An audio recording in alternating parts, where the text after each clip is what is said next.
Magandang araw po sa inyong lahat. To those who are watching live, thank you for joining us. It's gonna be a very special event again for everyone kasi merong prepare sa atin ang ating Ma'am Andre for our kolektratura ngayong araw na ito. And it's very special because well, it's I know it's gonna be an interest to many of you because we've done this kind of presentation already in the past, where we had authors and illustrators present this kind of presentation, and we've had a good feedback, by the way, in our previous presentation, like that of Sir. I believe that was Sir Mark de la Cruz who presented to us, right, Ma'am Andre? Ma'am Andre, are you here? Hello, Ma'am Andre. How are you? Ay, nakamute po kayo, ma'am. Nakamute. Okay, can you hear me better now? Mga Yes, kulturang I can hear you araw, po. mga kakultura, makulturang gabi sa inyo Sir Alan at sa ating guest ngayong araw. Dito po sa Iloilo maulan. It's Same thing here in Seattle. Okay. 2 days. Here in Seattle, sobrang maulan din po talaga. And you know, it's been a week since I've been commuting back and forth from, well, here in Tacoma to Seattle. Wow. At saka ang lamig. Sobrang lamig na po dito. Talagang it's fall season here in Seattle. And there's talagang ang daming ang lamig at naghalong lamig at saka it's wet. The weather is wet. Ulan. Mahirap. Yes, I hope po. you're staying away from rain there also, Ma'am Andre. Yes po, I'm just here. At masaya ko po sa mga kakultura kasi ngayon po at this day sa presentation ng ating guest, it's the 31st edition of Kolekteratura by Riverboy Studios by Kultura. We are live in YouTube. So masaya to kasi meron tayong Facebook at YouTube. At ang ating guest ngayong araw po is very commendable kasi maganda-ganda ang kanyang obra maestra. He is a writer and independent researcher whose focus is Philippine folklores and mythology. Having graduated with a linguistics degree from the University of the Philippines, he has since been using what he learned by conducting independent research in myths, legend, and folk stories of the people of the Philippine archipelago, focusing on mythical creatures, mga kakultura. So without further ado, let's welcome to Kultura and to Kolektratura our dear Sir Karl Gaverza. Makulturang hapon po, Sir Jean. Hello, magandang hapon po. Hello po, hello. Tamang-tama yung tema, no?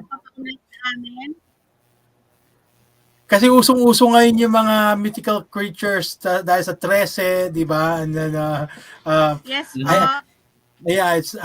it's really interesting to find these out. So especially those who have grown up here in the US, this is going to be something that's going to be interesting for them. So those who are watching from the US, watch and learn. Okay, without further ado, I'm going to go ahead and share the screen. I'm going to stop my screen. Hello yes, po, Ma'am Andre. Hello, our featured guest is watching also, Sir Jean. Si Magbetan. Yes. So,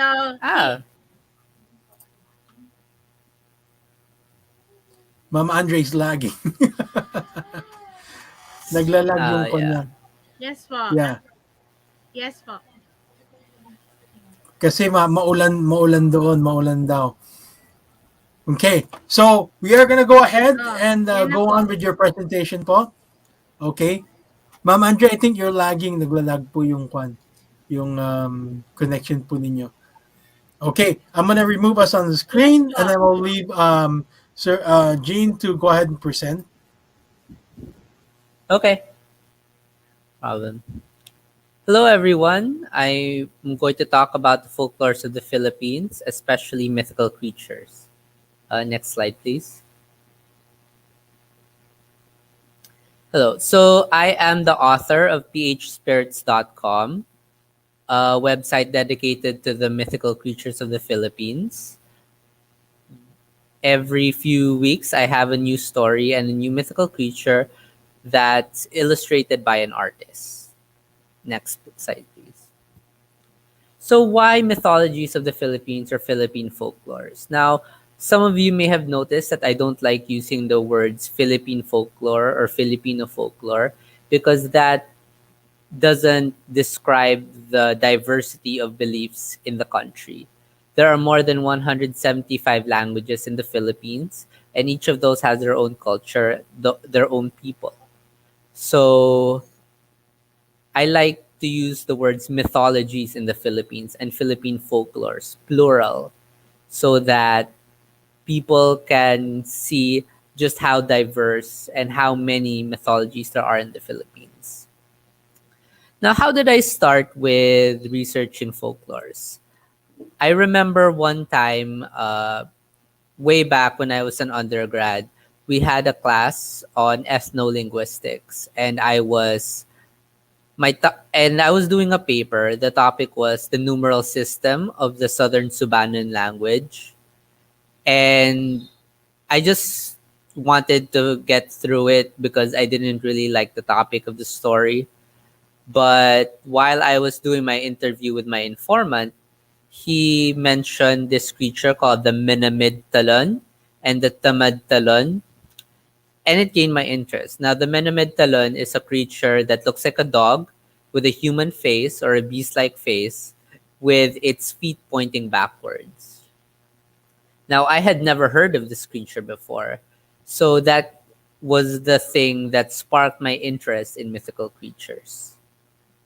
Also, while doing my thesis, one of the main artists who also did this illustration was a good friend of mine. His name is Leandro Jeniston, and we sort of did a trade. I would get illustrations from his thesis, and he would get research from my thesis. So my thesis is available at academia.edu if you want to find it. But that's really what sparked my interest in mythologies in the Philippines. Next slide, please. So, what are myths in the Philippine context? Damiano Eugenio, in her Philippine folk literature series, makes a distinction between two kinds of myths: the pure myths of Philippine ethno-linguistic groups that are codified beliefs of that group, and these pure myths are part of the daily religious life of those ethno-linguistic groups. And the other kind of myth is mythological stories and legends. Now, these are from Christianized lowland ethno-linguistic groups. Now, the usage of myths and mythology is very different when you talk about the academic definition and the regular definition, because most people use the words myth, legend, and folk tale interchangeably. But academically, myths are stories that are said to be historical, that are religion to most people. Legends are semi-historical. That means they are telling a story of something that actually happened with some exaggerations. And mythical creatures, legendary creatures, those definitions are usually the same when people use them online. Next slide, please. So for my research, I used sources from books. These are, if you want to delve into the topic, I really recommend you use these: Damiana Eugenio's Philippine Folk Literature series, Maximo Ramos's The Creatures of Philippine Lower Mythology, and he has a 10-book series on different topics and folk tales of the Philippines. Edgar Sammer's Mga Nilalang na Kagila-gilalas, Demetrio Cordero Fernando and ZL Citas The Soul Book, and Alicia Magos's The Enduring Maaram Tradition, and Sugidanon or epics from Panay. Next slide, please. Also, I use authors, folklorists, teachers, anthropologists. During the turn of the century, there were many Americans that uh, were taking down different pantheons, beliefs, magic, social systems of specific peoples. Like Faye Burkle did her research on the Bukidnon, Lara Watson Benedict did hers on the Bogobo, Robert Fox did his on the Tagbanwa, and Roy Franklin Barton did his on the Ifugao. Um, they are very good resources, but you have to remember that they are coming from a colonial perspective. So these books, while very useful, also need to have a special kind of thinking behind it. Next slide, please. And one of the main sources that a lot of people first delve into when they search for Philippine mythology is the Aswang Project by Jordan Clark. It's a series of mini documentaries on different creatures of the Philippines, especially the Aswang. So all of his work is on YouTube. So I really recommend that you look for it. They also came out with a reprint of the Diccionario Mitologico de Filipinas, edited by Jordan Clark as well. So next slide, please. So what I'm going to discuss today are mythical creatures of the Philippines. The creatures take into account the Philippine context, and I've organized them and named them in such a way that most beings would not be clouded by association with seeming counterparts from Western mythological traditions. Now, what does that mean? It means that I try to shy away from the view that a lot of people have. They see a dewata and then they automatically think fairy, but it's not the exact uh, definition of fairy. So when I go through these different creatures, I want to show them in a Philippine context, how Filipinos look at them, and where they are in the Philippines. Next slide, please. So I've picked some obscure mythical creatures.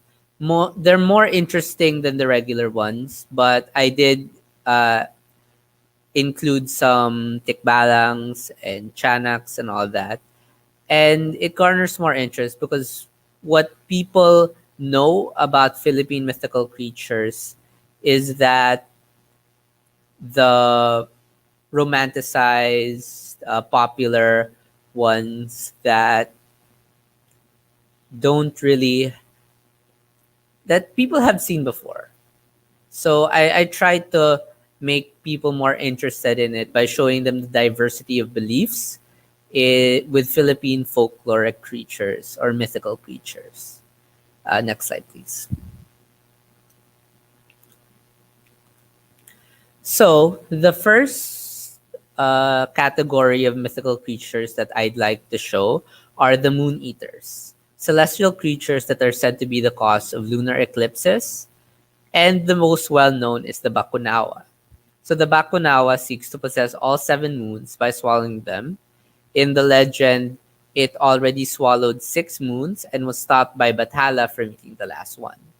Now, I've cataloged over 16 different moon eaters. For example, the Raho, Kedu, the Bawa, the Minokawa, and other creatures. But I will show 2 mythical moon eaters. Next slide, please. First is the lawu. It's a Kapampangan moon eater. It is a gargantuan, invisible, bird-like creature that swallows the sun from the horizon. So what we see as the moon is actually the sun glowing inside the lawu's belly. And others describe it as having a mix of light blue and bright red or orange feathers. Now, the lawu, it is believed that the sun or the moon were able to fight their way out of the lawu's stomach and a partial eclipse would happen. That means there would be no famine and there would be a bountiful harvest. But if the sun or moon comes out of Lawu's ass or the sun or the moon is defecated, there would be a total lunar eclipse. If there is a total lunar eclipse, Lakandanup would come. Lakandanup is a god of the Kapampangans, the god of famine, and there would be famine comes with it. Now, the Lawu isn't really well known.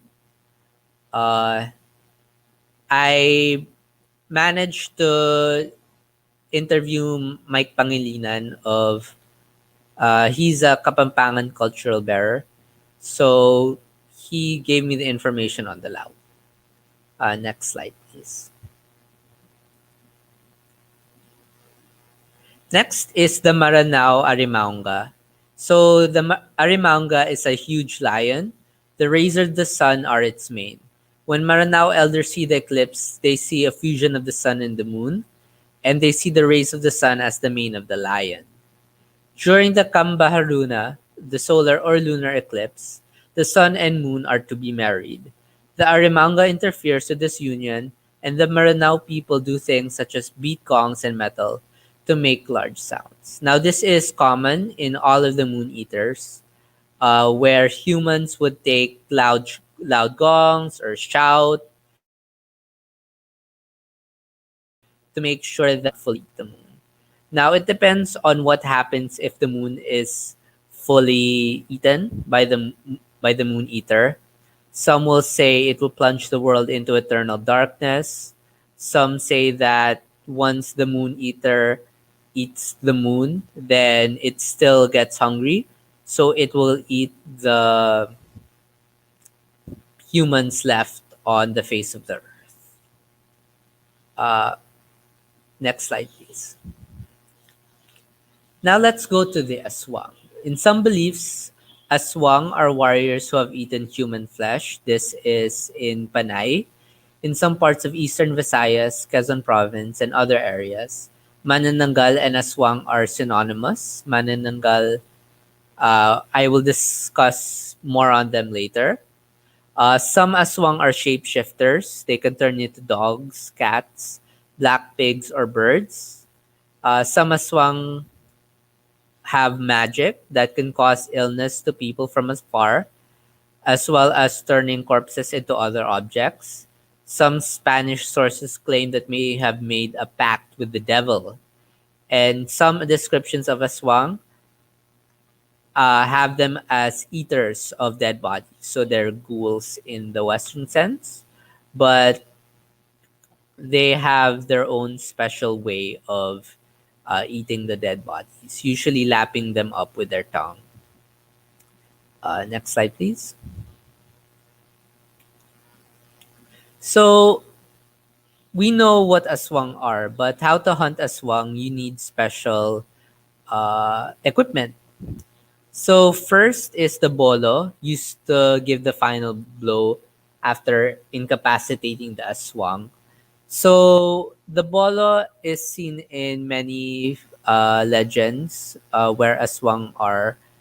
Um, the aswang are scared of sharp objects, so that's why the bolo is usually used. There's also the stingray tail. It causes great pain to them, so the stingray tail is used like a whip. Calamansi weighs them down. There are some aswang that fly, and they cannot carry you if you are holding calamansi. Now, calamansi is also used to dispel illusions of the aswang. In some folklore stories, the aswang would turn you into aswang if you eat human parts. So there's a story wherein the aswang gave sinigang to a guest, and the guest was suspicious of the sinigang, so he poured uh, calamansi over the sinigang, and the illusion was broken, and he saw that the sinigang bowl was filled with fingers uh, and other uh, human organs. So ashes are used to sprinkle on the manananggal's body if they self-segment. So you can either use ashes or salt to stop the manananggal from reattaching itself. Gabon, sambong, bukadkad, subsob, uh, Blumea balsamifera is a plant used to ward off aswang. Pick it fresh and keep it in your pocket so that the aswang will not uh, follow you. Garlic. It's very well known that aswangs cannot stand the smell of garlic. And wards. In the aswang legends, they've been syncretized with Catholic beliefs. So, blessed objects, holy water are ways to make sure that the aswang cannot get you. You can also use anting-anting from an albulario to ward off aswang. Next slide, please. So one example of an aswang that isn't really well known is the Korokoto. The story of it comes from Maximo Ramos. So one night, the boundary line between Davao and Cotabato, Philippine constabulary were ordered to be on the lookout for escaped convicts. A constabulary ranger happened upon a man, and the man gave a muffled response and drew near. The man was murmuring something like Korokoto. Now, some aswang names are onomatopoeic. So, Korokoto, Wakwak, Tik Tik, Ek Ek are all examples of that. So, the Korokoto, in its human form, levitates on the air and can transform into a black dog or a black cat. The ranger ran as fast as he could, and the next day he found that he had run 12 kilometers. So, oh, that's an example of an aswang-like creature that isn't very well known. Next slide, please. Corpse eaters. Now, the corpse eaters have been likened to Western ghouls that eat the flesh of dead bodies. Uh, in the Philippine context, they are a mix of humanoid and bestial features. Next slide, please. An example of corpse eater is the ebwa. Now, it once mingled with people in human form, and due to the thoughtless act of a mourner at a funeral, he became so addicted to the taste of human flesh that it has since been necessary to protect the corpse from him. He does not like iron, and that metal is always laid on the grave. Holes are burned in each garment placed on the body to keep him from stealing them. Now, the ebwa is one of the reasons why there's usually lots of light and people during wakes. The light is said to keep ebwa and other corpse eaters away from stealing the corpse of your deceased loved one. And it's a way to make sure that the ebwa does not uh, eat the intestines. Next slide, please. So the return, these are categories that I've used in my research. So the return are former humans. They return as either incorporeal spirits in the case of the famous White Lady, or the Pasatsat, a Pangasinan creature that is rolled in a straw mat and travels around the place where it died. So their bodies return from the grave in case of the Amianhig. Next slide, please. So we have the Amianhig, Amalanhig, or the Amaranhig. These are all the same creature, but with different names. The Amianhig is from the Aklanons. The Amalanhig is from the Hiligaynons. The Amaranhig is from the Warais. So they are corpses that awaken or get up from its coffin. Deceased humans can turn into the Amalanhig. These are people who died with unfinished business or were murdered and come back for revenge.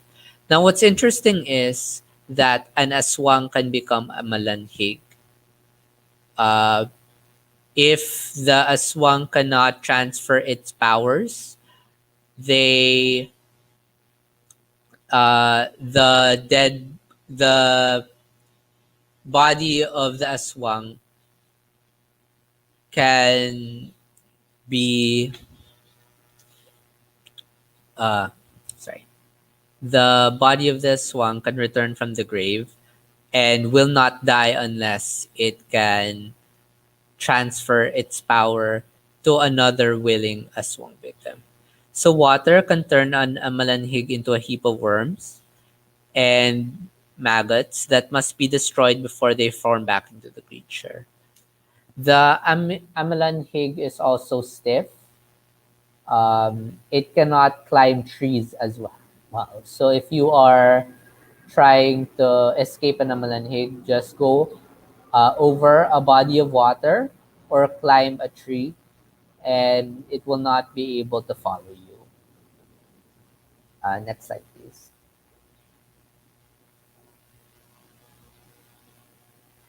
Now, hiwaga are another category of spirit that I chose. They are almost like gods, though they are more often goddesses, female in form.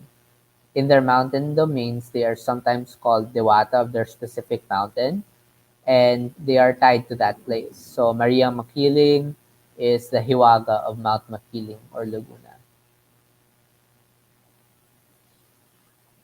Next slide. So one of the examples of these, and one that's not as well known as Marine Makiling or Marine Sinupuan, is Marine Kakao, the Dewata of Mount Lantoy in Cebu. She is named after her large cacao plantation on the mountain. She and her husband Mangao possess a huge golden ship which they use to travel up and down the river to sell their crops. Whenever a bridge is broken, it is said to have been caused by the passing of her golden ship. So, with her interactions with humans, she owns many silverware and other utensils that she has brought back from her travels. Now, townspeople would borrow these for weddings or baptisms or other occasions, and they would simply go to her cave and ask for them, and they would be delivered to their doorstep the very next day without fail at all. However, the humans, and this is a common theme, the humans abused her kindness because the townspeople failed to return her items, and neither does she appear to them anymore because of that. So, abusing the Dewata's kindness is an explanation of why people don't see them anymore, and it is one of the main reasons why these Hiwaga turned away from humans. Next slide, please.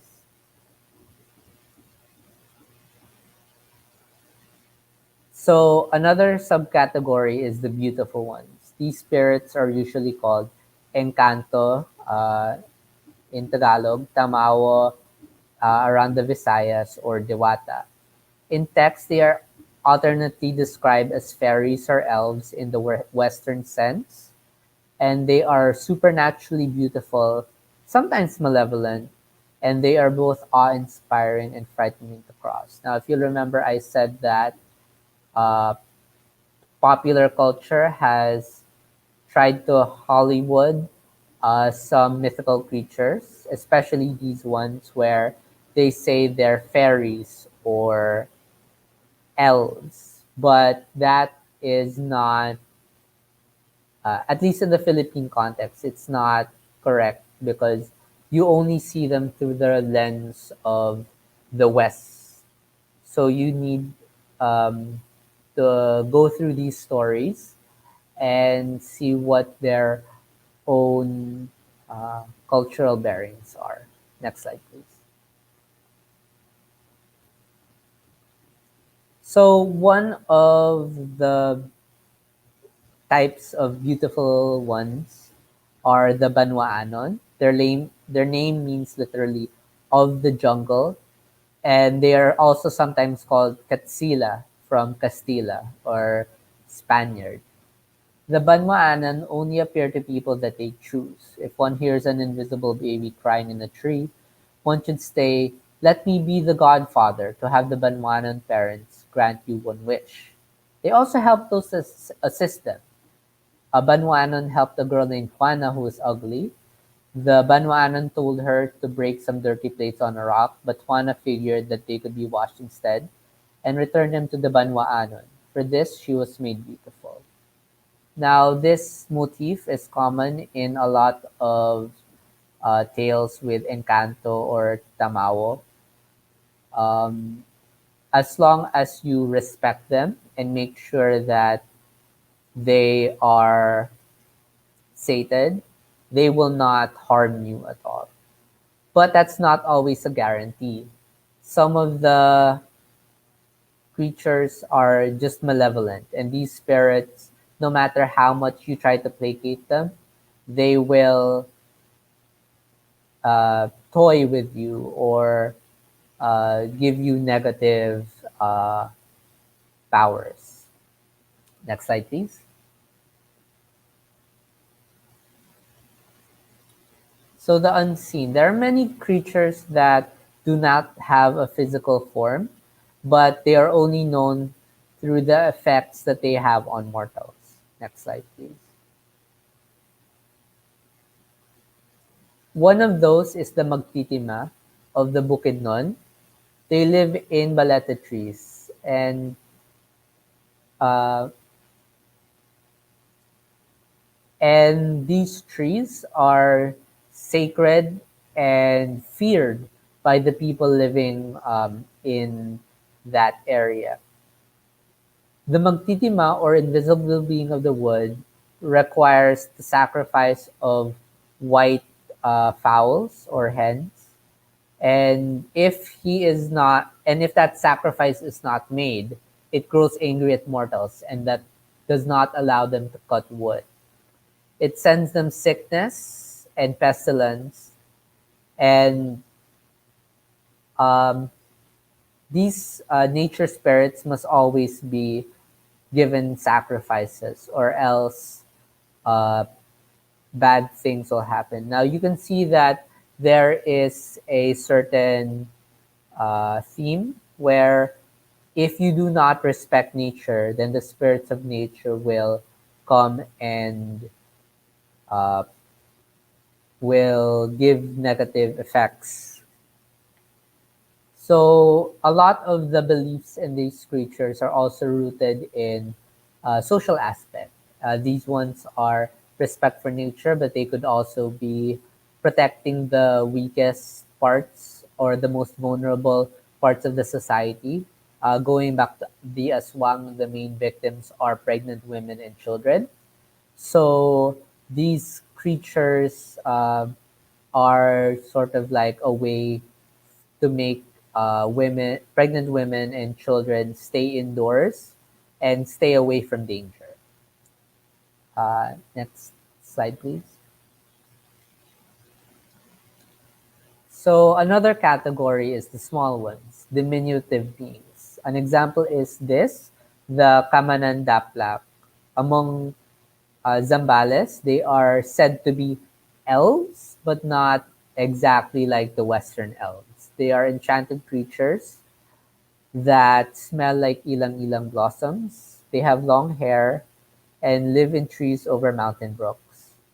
They live in the same way people live. They call people by their name at sundown, and people that hear their names called wonder where the sound comes from. They are kind to infants that are left alone and put sweet wildflowers beside them.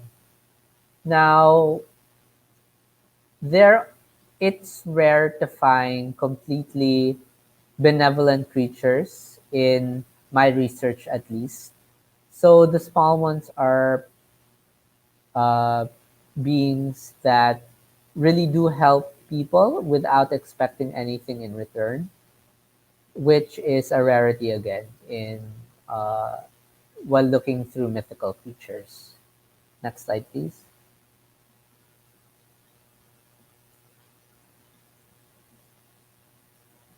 One creature is that I'd like to point out is the Tambaloslos, an awkward, lanky, wrinkle-black creature that has long, thin, wobbling legs, hooves, and big joints, punished by Gugurang, the Bicolano supreme deity, by enlarging its phallus or penis to gargantuan proportions for its promiscuity. It takes women into secluded areas, and to escape, one must turn their clothes inside out so the tambaloslos can see their breasts. This will make the tambaloslos erect so much that its genitals will obscure its vision. Now, this is uh, a creature that has been embraced by modern standards. In Bicol, there are festivals where the there are floats of tambaloslos made. Uh, it is a creature of the forest, and again, its legend is also used to make sure that the vulnerable in society do not go out wandering away. And for this, it is a warning for women to make sure to not go into the forest. Next slide, please. Now, spirits of the earth are creatures said to be tied to fields and antles, and the forest ground, and other chthonic or earthly realms. Now, the one pictured here is an example of a duende. Next slide, please. So, one example of these creatures is the ansisit. So, if a person does not say kayu kayu madayo kayu, or kayo kayo lumayo kayo, it will get angry and cause the eyes, lips, or of the offender to swell. The curse can be undone with a ritual wherein the offender calls on the ansisit at 9 at night, asking for forgiveness, and anointing a bulak or cotton that was dipped in water that is inside the clam and putting it on the part of the body that swells. It is angry at the dust made when you sweep in the house, but it befriends children and helps them find lost objects. So this is another way in which mythical creatures help you gain respect for nature, because the ancessit and other uh, earthly beings, the the land belongs to them, and we are only borrowing it from them. So if you do not respect where the land came from, then you will be punished accordingly. Next slide, please.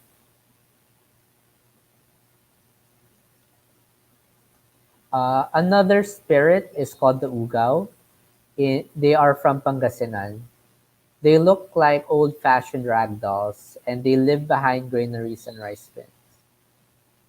They pound rice in your kulong, and their pounding sounds sound like an echo. They are hard to see, and they follow you when you enter your granary, and they steal some rice after you leave. Uh, be sure not to spill rice on the floor, or the ugaw will know where you keep your rice. So this is another story where it has a social component, to make sure that you respect taking care of your rice so that a mythical creature cannot go and steal it from you. Next slide, please. And another uh, creature. Now, a lot of people say that the kamakama is the Visayan equivalent of the duende. So they are both known to be helpful and harmful. They are very small, and when kind, they can bring luck to a family by giving them treasures or magical objects that will bring them luck. When mischievous, they pinch their victims, and they are known to put foreign objects like small stones, broken glass, or hair inside a person's body, especially when one takes a bath near a shallow well. Now, you will see this motif repeated where the mythical creature has the power to insert foreign objects into the body of their victims. This especially when you come to the mangkukulam or the mambabarang or mamamarang. Um, you will find dry skin, almost like a rash. And when you scratch it and feel something inside, then that usually is a needle or sand or even broken glass. And you will know that you have been cursed. Next slide, please. Now, the Tiyanak, one of the most well-known creatures in Philippine folklore. In 1589, Juan de Plasencia wrote that the Patianak is a woman and child who died in childbirth. And a census in 1903, a Batangas official wrote that the Patianak was the soul of a child dying before baptism. In Bicol, there are beliefs that the Tiyanak is the offspring of the aswang and the devil. When a human being gets near, it transforms out of its baby form and devours humans with speed and viciousness. Now, the Tiyanak has different forms. Sometimes it can be the form of a black crow, but it also has a monstrous form, a part of its form as a small baby. Sometimes it only attacks women, or it stays in its baby form and waits for a woman so that it can breastfeed, but it does not drink milk, it drinks the blood from the woman. So uh, once it's done sucking the blood, it turns into a bird form and then flies away looking for its next victim. Next slide, please.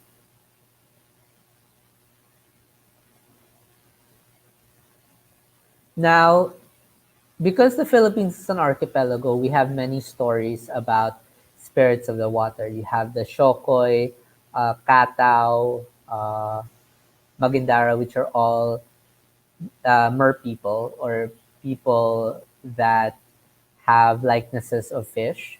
One of the examples is the Duyong or the Duyong. A woman and her child were transformed by the god of the sea into Duyongs to escape from her abusive husband. And Negrenses won't eat Duyong meat because of this myth. Now, the Duyong is a creature that people do not hunt because of this myth. And in this myth, you can see the motif of protection of nature. Next slide, please. Now, as I said, one of the merfolk of the Philippines is called the Magindara from the Bicolanos. They paint the Magindara in extremes. They are either said to be guardian deities of Bicolano fishermen or aswang ng dagat who will eat adult humans but do not harm children. Now, this is very different from Tagalog Sirena myths that show children as their preferred sacrifices. The Magindara are briefly mentioned in the Ibalon. They are beautiful but vicious creatures of the sea. They have colorful, sharp scales and enchanting voices that can lure fishermen to their deaths or draw them to their rescue. Some believe that the Magindara can summon aswang at will. Now, again, if you respect nature and if you're a fisherman, the Magindara will help you. But if you are not uh, a fisherman that respects nature, then it will harm you, definitely. Next slide, please. And there are also many sea serpent legends in the Philippines. This one is called the Mamalayu, a sea serpent with a body as large as a carabao and about 30 fathoms long. It has two short torch-like eyes that gleam like fire, and its head is as large as a carabao's, with two white horns and long tusks and teeth. It lives in the depths of the ocean and where boats have sunk. It is found in the waters around Negros, and it goes to the surface to eat, to feed on uh, fish or even the unlucky human. And is also it also ejects green spittle when threatened. Now there are other sea serpents, the Ibingan, for example, from the Bicolanos, as well as other uh, creatures of the sea. Next slide, please. Next slide. So now we go to the manananggal. So what makes a manananggal?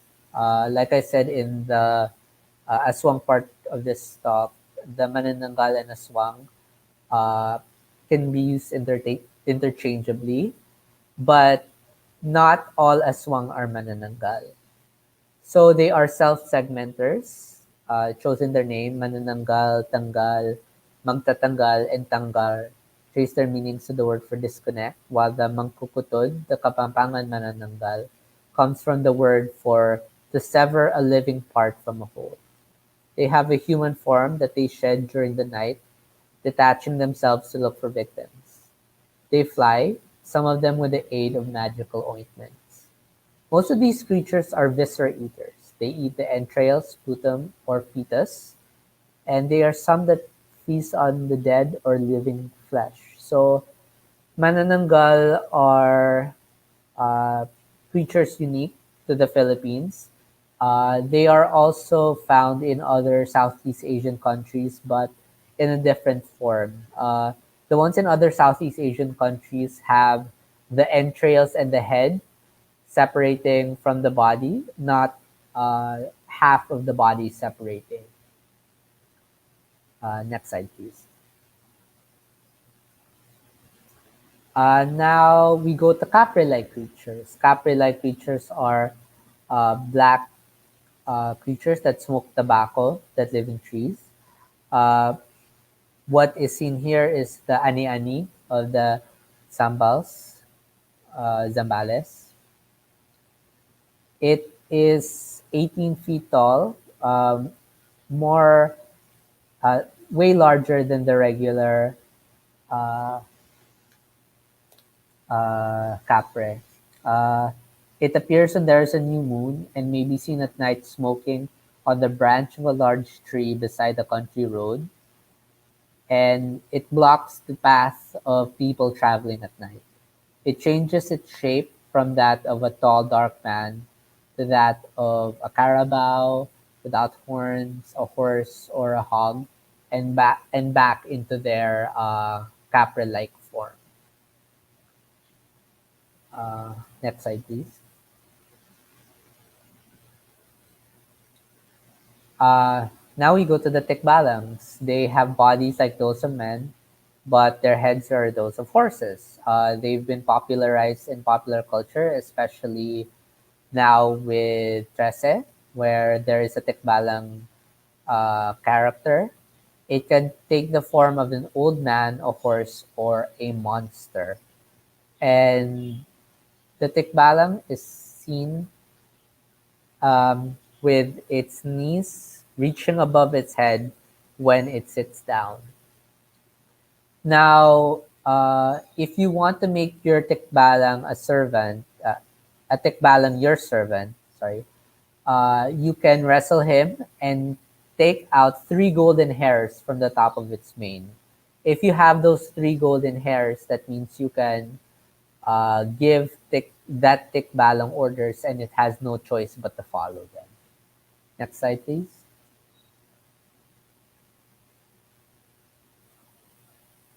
Another tikbalang-like creature is the binangenan or the binangunan of the Dumagat Aitas.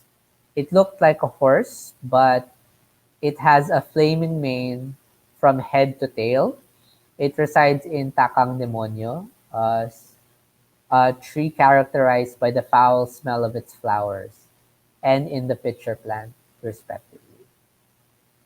So there are other creatures that are like tikbalang but are not called tikbalang. There's also the tuwong or tulong. There's the bawa of the clanons and others. There are also centaur-like creatures that I categorize as tikbalangs in my research. Next slide, please. And lastly, we go to halimaw, deformed creatures that eat and terrorize human beings. Now, these spirits are more physical beings as opposed to the ones that are more ephemeral in nature. The one pictured is the tigbanwa of the manobos and the bagobos. Next slide, please. One example of halimaw and one of my personal favorite mythical creatures is the Taawi of Maranao folklore. It is a monster who creates a noise as loud as thunder coming from the forest. When killed, the undigested, because it cannot digest the eyes of its victims. So if you cut its belly open after defeating it, you can restore its victims back to life with those eyeballs. It's a very interesting creature to write about, which is why it's one of my favorites. Next slide, please.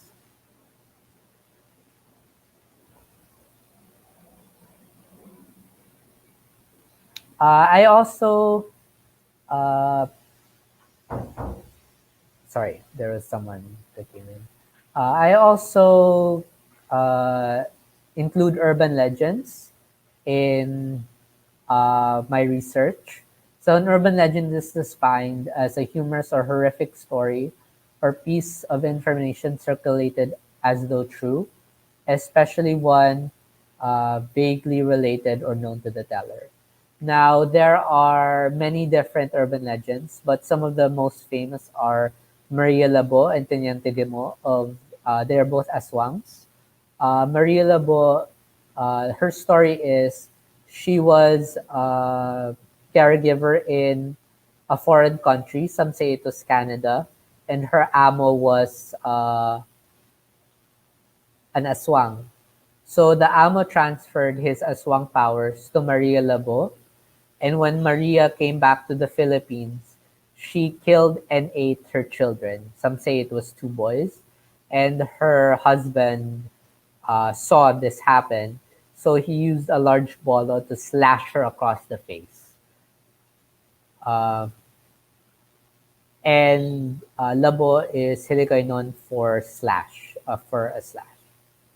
So this story was very popular in the 90s, wherein it would have radio dramas talked about. Uh, and it's been one of the most talked about urban legends from there. Next slide, please. One of my favorite urban legends is the Pasig River Monster.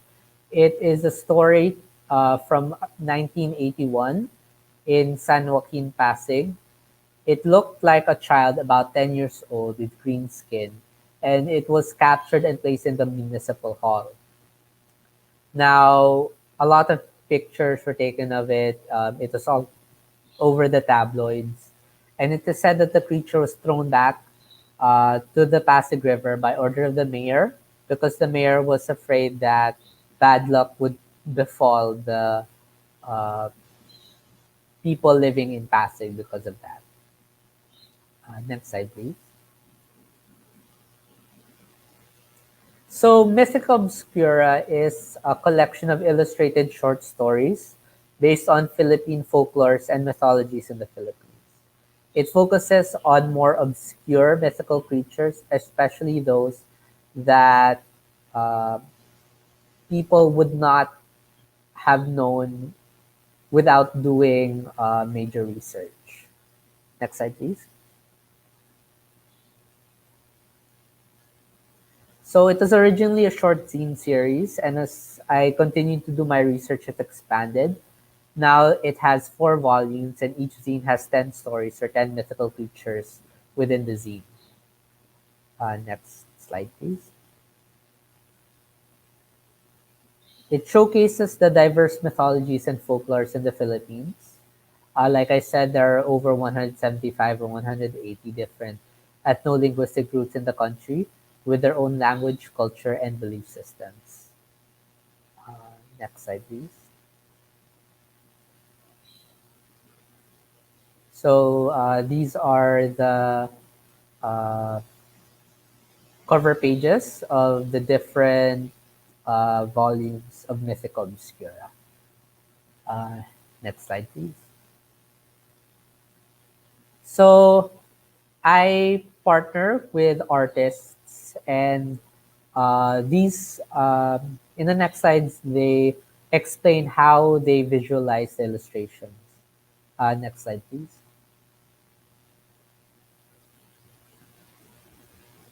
Uh, the first is the illustration of the kiwig. When I gave the prompt to the artist, these are the descriptions that I gave to them. So when the artist asks me questions about pegs, I point them back to things within the cultural context. So when it says it appears like a dog, cat, or a pig, I show them stories or pictures of native animals that are like that. Like you won't see a warthog in the Philippines, but you will see big black hogs. So the kiwi goes into houses to kill people, especially children who won't stop crying. Some of the artists that I work with don't want to make uh, such graphic artwork. And in this story, I made the Kiwig into a character called the Hunched Man. So when I told her of the outline of my story, the artist incorporated that into her illustration.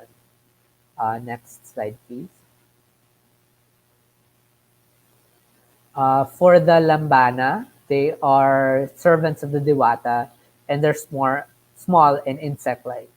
So when I gave options to the illustrator for the depiction, I told them they are sometimes seen as small and fairy-like, and sometimes they are gruesome with dragonfly wings and uh, horrid visages. He just went for one part of that description where they are small and fairy-like. Next slide, please. And sometimes it's very easy for the artist to imagine what the creature is, especially in the case of ones that are human. So Larina is a girl with golden hair. Her hair is full of seeds, and she was cursed uh, to be at the bottom of Laguna de Bay. She was cruel. She would pin live butterflies to her hair and enjoy them struggling in pain. And she hid seeds in her hair that were supposed to cure her sister's illness. But the spirit who gave the seeds saw through Larina's wickedness and cursed her to stay at the bottom of the lake. The uh, green plants that you see floating on Pasig River, those are from her hair. So when I gave the prompt to the artist, he didn't need any other explanation because he was so familiar with this with the uh, green plants that float down the Pasig River and uh, the image of a woman with golden hair was very easy for him to imagine.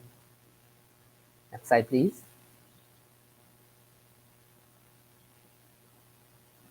So the writing style I try to use for Mythica Obscura and my other stories is to try to evoke authenticity, to describe things uniquely found in the Philippines.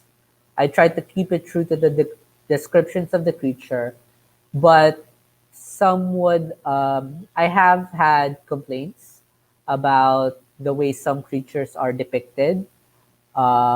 Sometimes I do use the Spanish demonization of the mythical creatures, but I do so because I know of an interesting story to tell from that description. It's also to make people curious and interested, to catch the reader's imagination, and to put in as many references to Philippine folklores as I can. Next slide, please. So this is what you will see in the zine, the creature with the description. And next slide, please.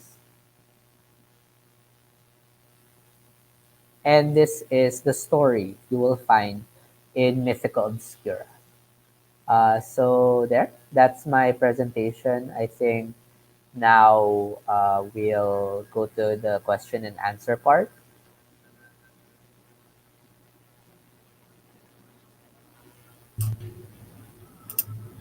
Nice. Okay. Really interesting stories. Let me just add Ma'am Andre there. Hello, Ma'am Andre. Can you hear me? Hello po. Yes po. Hello, po. Yeah, we actually have a couple of questions here. Thank you. Really interesting stories. Interesting uh, folklore there. So um, I know we have a couple of questions, Ma'am Andre. I'm gonna go ahead and start asking them. Yes Um, po. what or who inspires you to write your stories? Uh, I got inspired by the creatures growing up. I I've read a lot of comic books and watched a lot of series where they're in anthology style. So I used to watch a lot of Are You Afraid of the Dark? It was this PG horror series that uh, there's a different story every week. So that that sort of short story format really inspired me to write my own short stories. It's really it stimulates your imagination and these stories. Um, Here's another one. To you, what is the most interesting mythical story you came upon? And among the mythical creatures, which ones are your favorites? The most interesting creature that I found isn't a creature at all, but a goddess. Her name is Dapu. She is a crocodile that has the world upon her back. This is a Kapapangan tale. So earthquakes are caused by her moving around if a pin from the heavens drops on her. Among the mythical creatures, my favorite is the Sigbin. It is a creature that is like a kangaroo, goat kangaroo hybrid, that sort of thing. There's an interesting urban legend about the Sigbin in the 90s. It was said that the Sigbin blood can be used to cure HIV or AIDS. No. And that sort of uh, modern twist to the story got me really interested in it. Yeah. Nice. Really interesting. So here's another one. Of all the various types of genres, why did you choose myths as the theme of your stories? Uh, because I'm really inspired by the myths, especially the obscure ones. Because through my research, I have found that it's very hard to get your hands on actual sources of these myths. So if I can use the myths as a jumping board to talk about social issues, to talk about uh, different sorts of things that uh, plague society, uh, I I also do hang out with a lot of espiritistas and people that do have third eyes, and they tell me their stories about their own experiences about dealing with ghosts and encantos. And it's just very interesting to me the way that these stories are said. Part of what I do is to just retell stories that I've personally never heard before. So uh, it's always an interest. Myths are always an ever evolving and interesting topic to have. Yeah. And here's another one. Why do you think stories like these capture the attention and imagination of people? Because for some people, the myths are real, like they are true stories that are accepted as historical. Other times, these mythical creatures, especially from the readers that I have, they use it to uh, go back to their roots. Like they use the myths as part of their identity uh, to go back, especially with the Philippine diaspora. They want something to center their identity on. And sometimes, if that's a mythical creature or a mythical story, then that's something that they really attach to their own identities. Hmm. Interesting. And that's why there's a. I'm gonna pose a question here from Sir JP Filbert. Sir Carl, good afternoon. Ang dami pong paksa na pwedeng maging inspirasyon sa pagsulat. Bakit po yung tungkol sa mythical creature? I think you already answered that one. Um, yung ito na lang, yung sa huli. Nakaranas na po ba kayo ng makakita ng isa sa mga ito? Well, I do have supernatural experiences. Dati when I was around grade 5, I was very sick, and doctors didn't know what happened or uh, they they couldn't make me feel get better at all. So my dad called an albulario, and when the albulario came into my sala, he said he saw a woman in black crying that none of us who were in the house could see. So he gave me an anting-anting, and after he gave me the anting-anting, I felt better. Uh, so yeah, there's also like when I go near balete trees, because I go to the I go camping a lot, so uh, I do feel like presences from balete trees and other trees where nature spirits are said to reside. Hmm.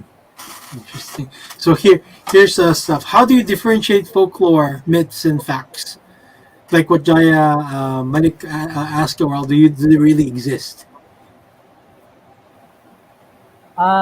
For some people, they really do exist. Like in some schools, especially in the provinces, if you don't go to class because you said you were nanuno or a nuno was put a curse on you, Mm-hmm. they Oh, they they would believe really that's take real that as and an they say excuse. okay, Oh, yeah, they would take that as an excuse.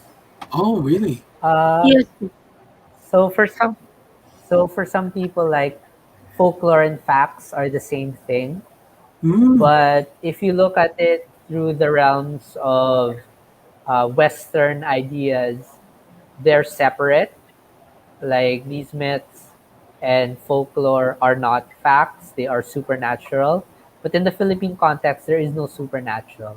Everything is a natural part of the the greater world surrounding it. Have you ever used this as an excuse, Ma'am Andre? Have you ever used that as an excuse? Yeah, when I was small, I experienced being what said told us that he experienced. I experienced that also. When my mom brought me to an albulario and then told me stuff, and then when you go back to school, you will tell your teacher, I get sick, and we went to the quack doctor, and then the teacher will accept it because in the Philippines, if medicine cannot answer something, they usually, especially in the province, they usually go to a quack doctor or albulario to Ah, they call consult it quack doctor. because In yes, quack English, yes. doctor. Oh, Yeah. is that Yes po. in relation to you? Meron ako narinig Doctor Quack Quack. Is that That's a movie is po. that in the comics Pero only or? yeah po, parang in relation, it's they are called Doctor Quack Quack because they're quack doctors or they're Ah, albularyo or what do you call this, manggagamot. Ano pang tawag doon, Sir Jean? Manggagamot, albularyo. Yung parang Uh, if ma- medicine cannot answer your sickness, they will usually go to a spiritual healer or healer mhm. super to healer. Oh. cure you, to ask the help. Baka wala namang, sabi niya, usually they say, wala namang mawawala sa inyo pag pumunta kayo doon. Maybe Mm, they Yeah. will cure you o yun, depende po sa faith nyo din. O yeah. minsan, they just go there because kung sa mga ganyan po kayo, parang lesser yung cost, especially in the third world country, katulad Mm-hmm. natin. Yung Mas mura, no? parang, yes, mas mura po. Meron, Yeah. hindi naman, if you're talking about scientific, hindi siya scientific, pero if you believe in spirituality of nature, yun po. Ah, I see. So ito, that's why this one. That's what what role do you think these folklores or mythologies played in the lives of many Filipinos in the past and or versus the present? Have the views changed? Like I said, there is a societal component in Mm-hmm. folklore where you are taught to respect nature, where you are taught to, if you are a part of the vulnerable members of society, to stay in. And mostly this hasn't changed. Like in modern times, when you talk about the aswang, one new way of uh, keeping the aswang away is to burn rubber, because Yes. Oh, that's it is said now that aswang cannot stand the smell of burned rubber. Yes po. mm, Then we put So the garlic. views, yes, and garlic, yeah. So the views haven't really changed much. It's still used as the same motif where these stories are used to make sure that for specific members of society, again, they protect you from these supernatural or natural creatures. Hmm. Okay, so um, in your observation, which generation is most captivated by mythical stories? Is it like the Generation X, baby boomers, like that? Uh, right now, it's the millennials and Gen Z that Hmm. are finding new ways to tell these stories. Like you have Trece, which started the popularity of mythical creatures to a whole nother generation. And you have these people from different parts of the Philippines making new comics that are centered around Philippine folklores and mythologies in the Philippines. So you have the younger generation really trying to make it their own and make more on these mythical creatures. Okay, there's another question here. Um, in your personal experience, Poser, have you had there been an actual eerie or enchanting experience, po, while researching? Oh, interesting question. Uh, yeah, I did have an experience like that, not a direct one though. I was doing a linguistics paper in my family's province in Iloilo. We come from a small town called Zaraga, and there was my research was supposed to be on the languages spoken in the barangays around the town. And there was one barangay that we could not get to because the people in the town said it was full of aswang. Hmm. And yeah, they just made sure that we couldn't get to that specific barangay.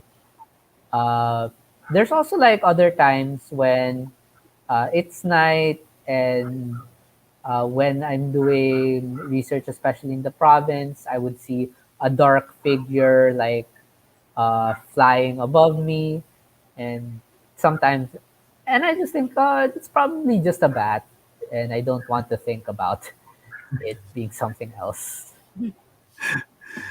Okay, this is a question from Andre.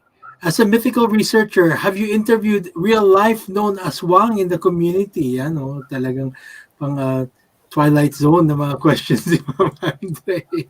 Go ahead po. So far, I haven't. Uh, I haven't been able to interact with someone that calls themselves an aswang. Only people that have been affected by aswang Oh, because they don't like being interviewed. They're very secluded. But hopefully, I can in the future. I am sure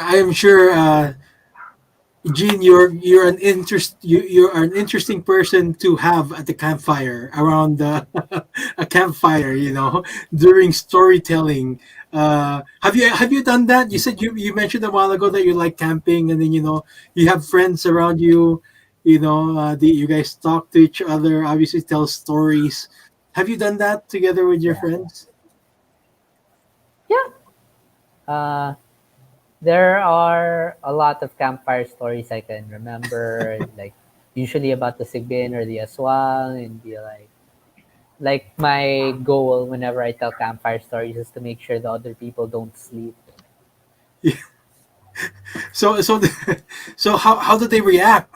Your friends whenever aside from them not being able to sleep.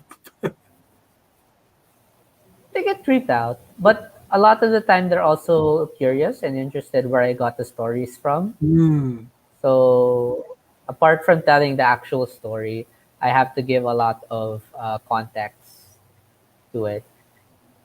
I see. Nice. So with us we definitely have different beliefs. We have different beliefs. We have different faith. With me personally, with uh, me being a Christian, I believe that uh, a simple prayer to God would heal me from my sickness, di ba? And then, but then before, yung mga ninulungan natin, they have this belief they have this kind of faith, or they have this kind of paniniwala about these folklores, and then it's something that was believed to have existed in reality during their time. And yeah, that's something interesting to find out. How the the belief on this changed throughout the time, especially the time when the colonizers arrived in the Philippines. How the Christianity kind of like impacted the beliefs of the Filipinos. But anyways, such a interesting story. It's always good to find out about these things, about and learning about these, right, so that we understand the diversity, even in as Filipinos. Like, we're all Filipinos, but like what you said, there's not a single myth, right? There are various myths in different ethno-linguistic groups of the Philippines. So they're very interesting, of course, very interesting to find out about their own beliefs, about their own understanding. And it's also a way for us to kind of like knowing who they are, yung mga kapwa Pilipino natin, right? um What's your final word about this to our audience? Any message to them? Books? Do you have any books that's coming out? Yeah. I'm sure you're compiling a book about this. Yeah, I am. If you want to check my stories out, go to phspirits.com. All my stories are online and for free to read. If you want to support us, we have books upon gumroad.com. And if you want to know more about the myths of the Philippines, you can always contact me on my page and I'll be glad to answer any questions. Thank you, and yun nga, it's nice.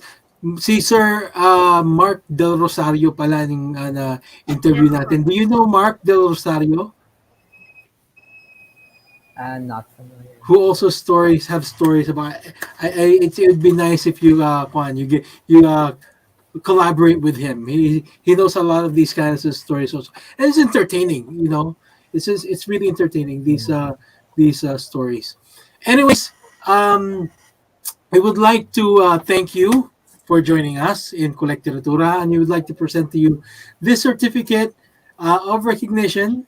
This certificate is awarded to you, Mr. Jean Karl Gaverza, to recognize your generous participation as a guest in our event here in Collecteratura, Season 1, Episode 31. Wow, we're in Episode 31, Ma'am Andre. Do you believe it? Do Yes. you believe that?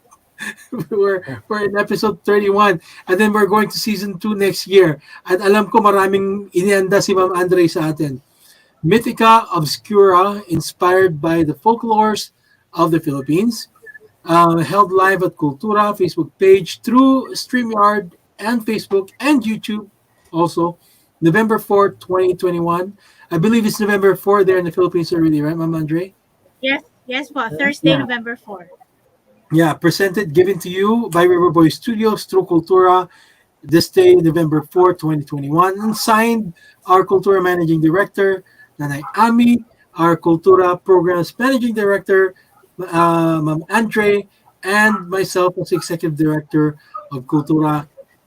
Jean, thank you so much for your stories, and really, what do you call this? It gives us different views, of the various beliefs, the various folklores, myths about Philippine mythologies and folklores.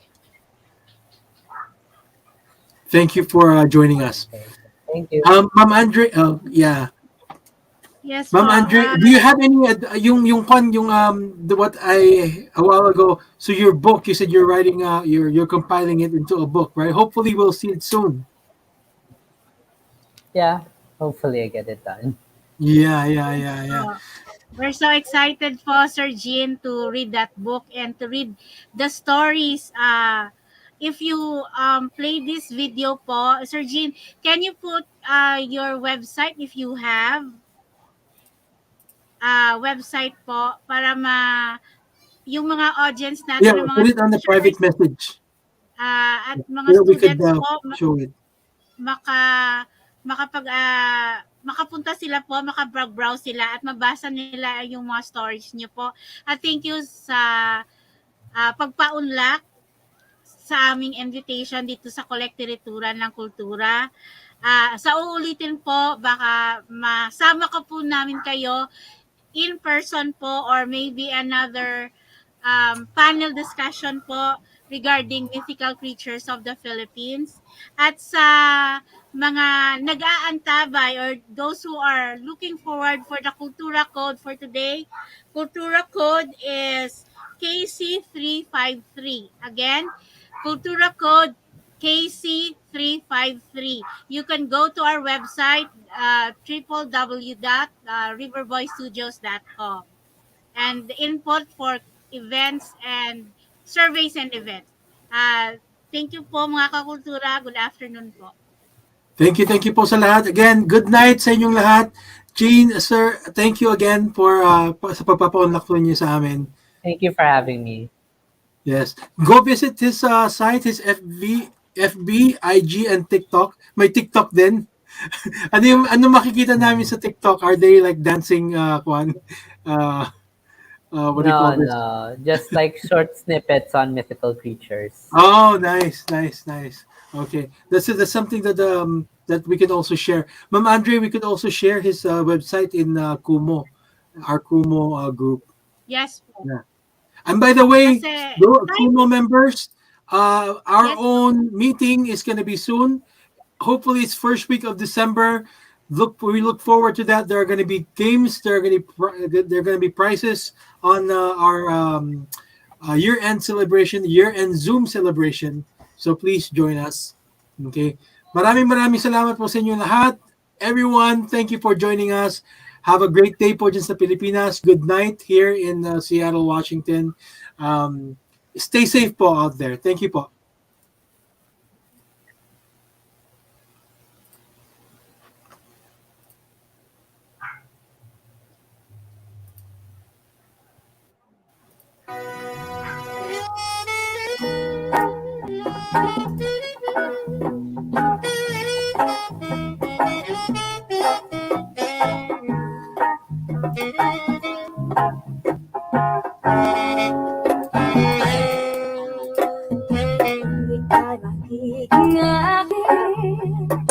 Di ka na muling luluha pa, pangako di ka lolokohin ng puso kong nagmamahal.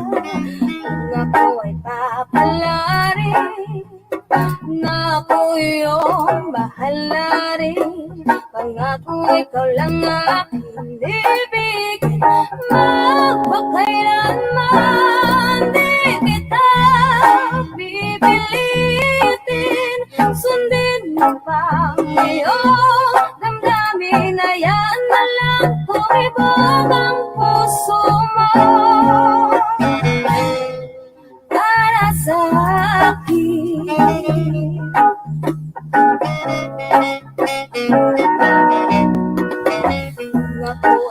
See you next week, Culinary Lexicography. Or not next week, November 12. November 12 ba yun, Ma'am Andre? November 13? November 13 po. Okay.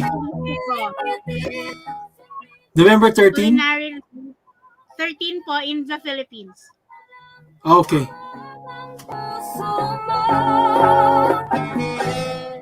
Para sa akin.